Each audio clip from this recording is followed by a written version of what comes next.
বন্ধুরা, the Bengal TV চ্যানেলে আপনাদের সবাইকে স্বাগত। এবং এই মুহূর্তের একটা অন্যরকম এবং বড় খবর নিয়ে চলে এলাম।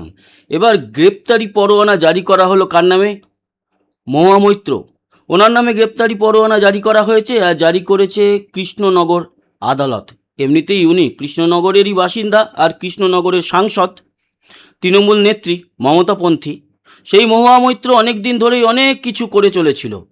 আমাদের গভর্নমেন্ট সেইভাবে কোনো রকমভাবে কোনো কোর্টকে নির্দেশও দেয়নি, দিতে পারেও না, বা পুলিশকেও বলেনি কিছু করতে। এবার কিন্তু মহুয়া মৈত্রর নামে গ্রেপ্তারি পরোয়ানা জারি হয়ে গেল। এখন দেখার গ্রেপ্তার হয় কি না। বিষয়টা কি?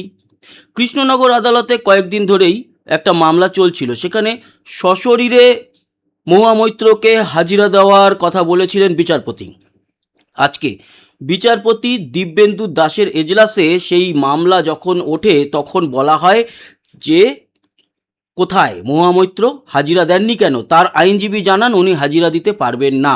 বিকেল 5টা অবধি আজকে সশরীরে হাজিরা দেওয়ার সময়সীমা বেঁধে দেওয়া হয়, তা সত্ত্বেও জানানো হয় উনি হাজিরা দিতে পারবেন না। এবং তারপরে লোয়ার আদালত কিন্তু গ্রেপ্তারি পরোয়ানা জারি করা হয়েছে, তাদের তরফ থেকে জারি করেছে। এখন দেখার যে গ্রেপ্তার করা হয় কিনা মহুয়া মৈত্রকে। আর মামলাটি কি নিয়ে? কয়েকদিন ধরেই বিভিন্ন রকম ওনার যে মত প্রকাশ, তার মাধ্যমে মানুষকে ছোট করা হচ্ছিল, সেনাবাহিনীকে ছোট করা হচ্ছিল।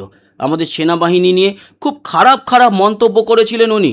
এছাড়া আমাদের স্বরাষ্ট্রমন্ত্রী অমিত শাহ, তাকে নিয়েও খুবই অপমানজনক, একেবারে নিন্দনীয় কমেন্টস করেছিল। আর মহিলাদের বোরখা পরা নিয়ে, হিজাব পরা নিয়ে, তারপরে হিন্দু মহিলাদের তুলসীর মালা পরা নিয়ে কয়েকদিন আগে আরও একটি বিতর্কিত মন্তব্য করেছিল। এই সমস্ত কিছু একসাথে জুড়ে মামলা করেছিলেন কৃষ্ণনগরের ঘূর্ণি অঞ্চলের বাসিন্দা চয়ন দাস বা চয়না দাস, আমি এক্স্যাক্টলি নামটা একটু, চয়ন নন্দী। ওনার মামলার লড়ছিলেন হচ্ছে শীর্ষেন্দু দাস বলে আইনজীবী। তিনি বারবার আবেদন করেন যে সশরীরে হাজিরা দেওয়া হোক। আদালতও কিন্তু তাই বলেছিল।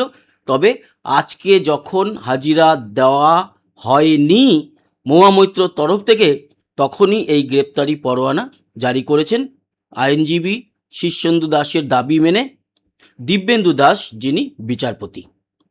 তো এই ছিল এই সময়কার একটা লেটেস্ট নিউজ এবং একটি বড় খবর বলতে পারেন। এই ইনফরমেশানটি আপনাদের দিলাম।